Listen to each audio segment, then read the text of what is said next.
Conservation Mismatch, Protected Lands versus Biodiversity-Rich Lands. My name is Jenna Abrahamson, and this project analyzes conservation within the continuous United States and the mismatch between protected lands and lands that are rich in biodiversity. Through the reading of various articles and some individual GIS work, I was able to discover some key points about the mismatch between current protected areas and areas in need of protection.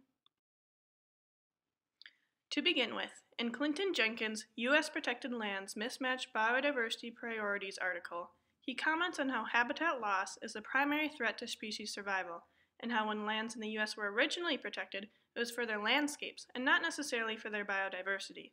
Even though the U.S. is praised for its large system of protected lands, we could do a better job at prioritizing the lands that we protect. As it turns out, most protected lands are located in the West, where it's less suitable for agriculture and development. Also, a lot of these lands are public lands that have to be maintained as land cover. These public lands do contain some conservation, as a part of the National Forest Management Act and the Endangered Species Act. On the other hand, most land in the center and east of the country is unprotected and privately owned. A big tool for conservation when it comes to private lands is conservation easements. Conservation easements are voluntary legal agreements between a landowner and a land trust, in which the landowner places restrictions on the use of his or her property in order to protect the natural values of that land. So far, data that has been collected regarding the location of easements suggests that the areas that are currently protected aren't the best suited for biodiversity. Maps within the article display endemics and priorities in regards to conservation between mammals, birds, and amphibians. As you can see, the areas with the highest endemic status and highest level of priority are located primarily in the central and eastern areas of the United States.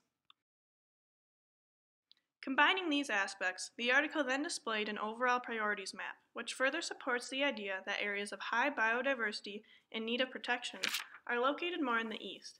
Areas such as the Blue Ridge Mountains, Sierra Nevada Mountains, and California Coast Ranges are just a few of the areas identified by the article as high priority areas.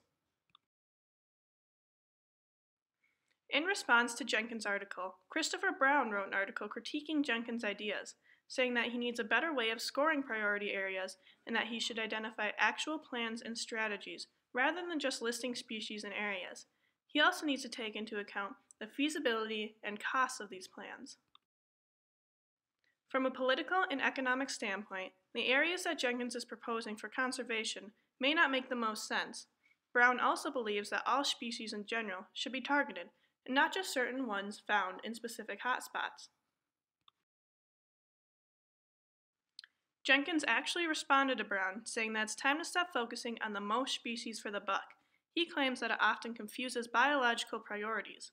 Also, many of the current protected areas in the United States were protected for their scenery or because they were inexpensive, and so far that way of thinking hasn't worked in terms of biodiversity.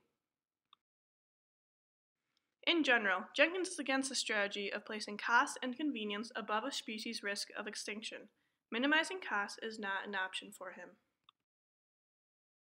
After reviewing the previous articles, I decided to create some maps of my own by working with this model seen at the right. I combined different data layers in order to come up with things like hotspots, slope, and protected lands. The first map I created shows hotspots versus protected lands within the United States. As you can see, most of the protected lands are in the west, whereas in the east, where there's a lot of hotspots, there's not as much protected lands.